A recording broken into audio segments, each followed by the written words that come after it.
Welcome to Democracy Now!, democracynow.org, The Quarantine Report. I'm Amy Goodman.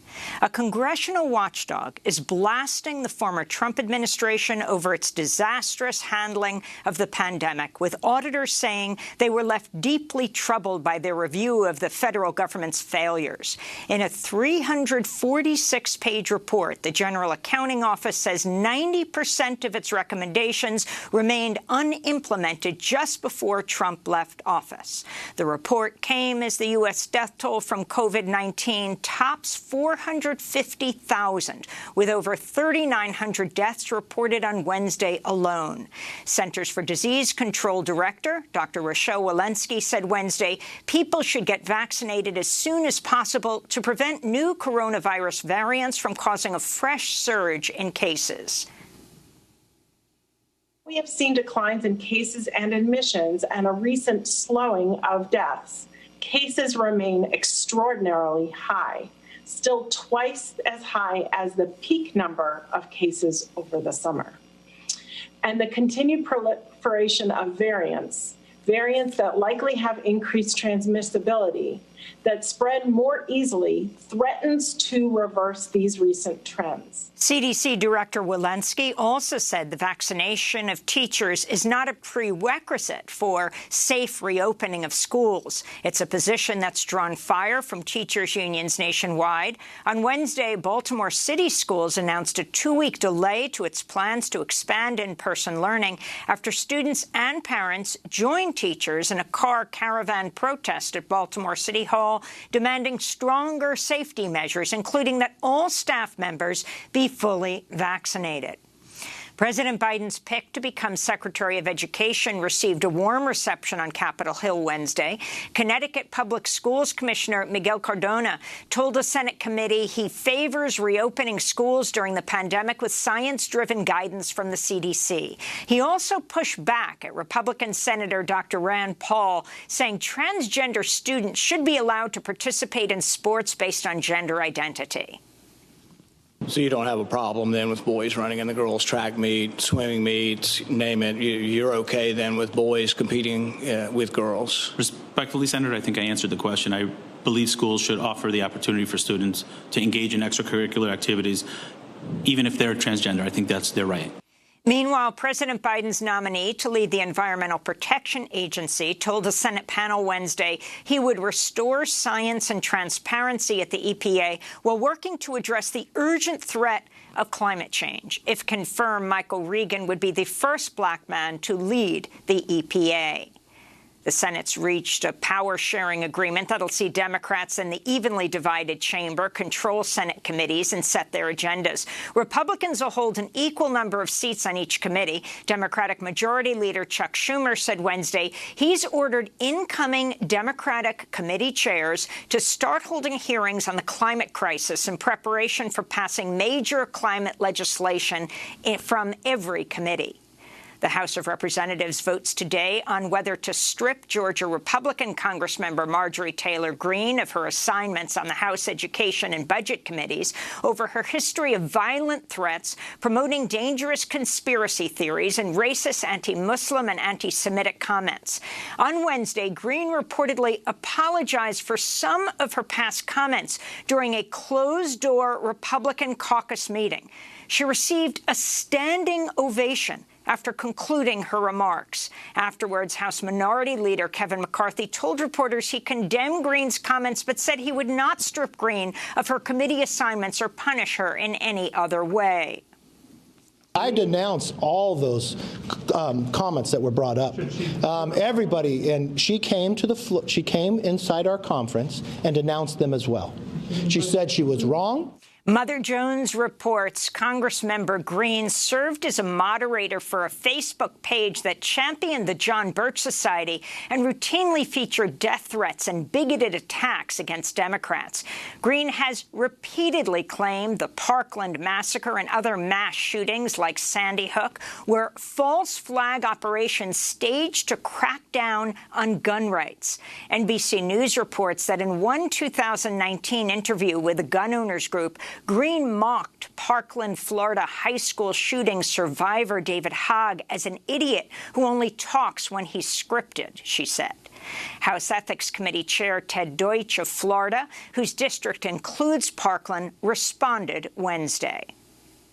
The families are still grieving, as are the communities of Sandy Hook and Las Vegas, and too many more to name. There are not words in the English language to properly describe how the remarks of Ms. Green makes these communities feel. They are still suffering. They will suffer forever. Marjorie Greene has called for the execution of Democratic leaders like Nancy Pelosi and President Obama. Nearly 400 congressional aides have signed a public letter calling on the Senate to convict Donald Trump for inciting the violent mob that attacked the Capitol on January 6th. It's a rare case of congressional staffers publicly airing their own views. In the letter, the aides describe hiding under chairs and desks, barricading themselves in their offices, and fleeing for their lives. They're calling on senators to bar Trump from ever running for office again, writing, quote, "Our Constitution only works when we believe in it and defend it. It's a shared commitment to equal justice, the rule of law, and the peaceful resolution of our differences. Any person who doesn't share these beliefs has no place representing the American people now or in the future," they wrote. Federal agents have arrested Ethan Nordine, the self-described sergeant-at-arms of Seattle's chapter of the far-right Proud Boys organization, charging him with helping to lead the mob of rioters who attacked the Capitol January 6th. CNN reports at least 11 people with ties to the Proud Boys have been charged in connection with the Capitol insurrection. Meanwhile, Canada has... in Canada, they have designated Proud Boys as a terrorist organization, describing it as a neo-fascist group that engages in political violence. Canadian Public Safety Minister Bill Blair said Wednesday, Proud Boys, quote, espouse misogynistic, Islamophobic, anti-Semitic, and anti-immigrant and/or white supremacist ideologies, unquote. Here in the United States, Defense Secretary Lloyd Austin convened top military and civilian leaders at the Pentagon Wednesday and ordered them to stand down or pause operations to allow commanders to root out white supremacy and right-wing extremism in the ranks. In Wisconsin, prosecutors asked a judge to issue an arrest warrant for Kyle Rittenhouse, the 18-year-old accused of killing 2 people and injuring another during a Black Lives Matter protest in Kenosha last year. Rittenhouse reportedly failed to inform the court of a change of address, a violation of his $2 million bond. In January, Rittenhouse was photographed at a bar in Wisconsin posing with alleged Proud Boys members and flashing a white power hand sign. Rittenhouse was seen drinking beer and wearing a T-shirt that read, free as F word, but, well, it says the curse. The UN warned Wednesday the humanitarian situation in the northern Tigray region of Ethiopia could get even worse and that the rest of the country could become destabilized due to the volatile situation. This comes a day after Tigray opposition groups said at least 52,000 people have been killed since a conflict in the region broke out in November. Some 3 million people have been displaced. Meanwhile, up to 20,000 Eritrean refugees in Tigray are missing after 2 camps were destroyed. The UN says many were abducted and forcibly returned to Eritrea. China is facing widespread condemnation following a BBC report about the mass rape and sexual torture of Uyghur women and other Muslims detained in the province of Xinjiang. The U.S. State Department called the reports deeply disturbing and said any atrocities committed by China should be, quote, met with serious consequences. We'll have more on this story later in the broadcast. We'll speak with a Uyghur poet and teacher who was imprisoned by the Chinese and tortured. And we'll also speak with an anthropologist who's investigated the mass surveillance of Uyghurs. The International Criminal Court has convicted Dominic Ongwen, a former commander of the Lord's Resistance Army in Uganda, of war crimes and crimes against humanity in its first conviction of an LRA leader. Ongwen was himself abducted and turned into a child soldier by the rebel group before eventually becoming deputy to LRA commander Joseph Kony. The LRA was most active in Uganda from the mid-90s to 2005. The UN estimates the rebel group killed over 100,000 people and abducted 60,000 children. A new UN report says nearly one-third of all prisoners in Afghanistan have been tortured or mistreated. The forms of torture include beating, suffocation, electric shock, as well as reports of enforced disappearances. Over half of the claims in the UN's torture report come from Kandahar province. In other news about Afghanistan, a Congress-appointed bipartisan panel is advising the U.S. slow down its withdrawal from Afghanistan. The panel's report says the May 1st withdrawal goal established in a 2020 agreement between the U.S. and Taliban forces could lead to more unrest and potentially a civil war. Climate activists in France celebrated a historic victory this week after a court ruled the French state failed to take necessary action to fight the climate catastrophe.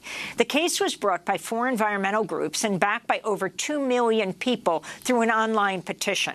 The French state was ordered to pay a symbolic €1 to each of the 4 groups, while the court reviews other potential steps President Emmanuel Macron's government might be asked to take.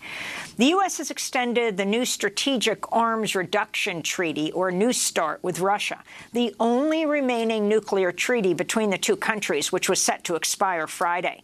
The agreement limits the number of deployed strategic nuclear warheads for each country as a deterrent to a new arms race and nuclear war. The Biden administration reaffirmed its recognition of opposition leader Juan Guaido as Venezuela's president, ruling out talks with the actual president, Nicolas Maduro, who was elected by the Venezuelan people. This is State Department spokesperson Ned Price. I would expect that our dialogue will be with our like-minded allies and partners, as well as with the National Assembly, Juan Guaido, as the leader chosen by that National Assembly. I would not expect any direct contact with Maduro, again, whom we consider to be a dictator. The Biden administration said it will continue to impose sanctions on Venezuela, which have crippled the economy. The Center for Economic and Policy Research estimates as many as 40,000 Venezuelans have died due to sanctions. In Columbus, Ohio, former police officer Adam Coy was arrested and charged with murder for the fatal shooting of 47-year-old Andre Hill, an African-American man, after a grand jury indicted Coy Wednesday in the killing. While responding to a non-emergency call in December, then-Officer Coy, who is white, opened fire just seconds after encountering Hill, who was unarmed. Officer Coy was not using his body camera properly at the time, and he failed to administer aid to Hill for several minutes as Hill lay dying. And a damning new report by the groups No More Deaths and Human Rights Coalition finds Border Patrol agents systematically ignore and dismiss reports of missing migrants and obstruct efforts by families and humanitarian groups to assist or find migrants in the harsh Arizona desert. This is Parker Deegan, who works with No More Deaths and is one of the authors of the report. The agency's systematic neglect towards emergency reports of undocumented people in distress constitutes a state crime of historic proportions. Therefore, we don't advocate for the improvement, expansion, or reform of Border Patrol's supposed humanitarian initiatives. Instead, we call for an immediate end to Border Patrol's role as sole or primary responder to reported emergencies in the borderlands. The group Humane Borders found 2020 was the deadliest year for migrants crossing the border into Arizona at non-official ports of entry. The group says the remains of 227 migrants were found on the border last year. And those are some of the headlines. This is Democracy Now!, democracynow.org, the Quarantine Report. When we come back, we'll speak to Dr. Wafa El-Sadr, an epidemiologist at Columbia University, on why the U.S. should be doing more to help supply the world with COVID vaccines, just like it once did with HIV medications. Stay with us.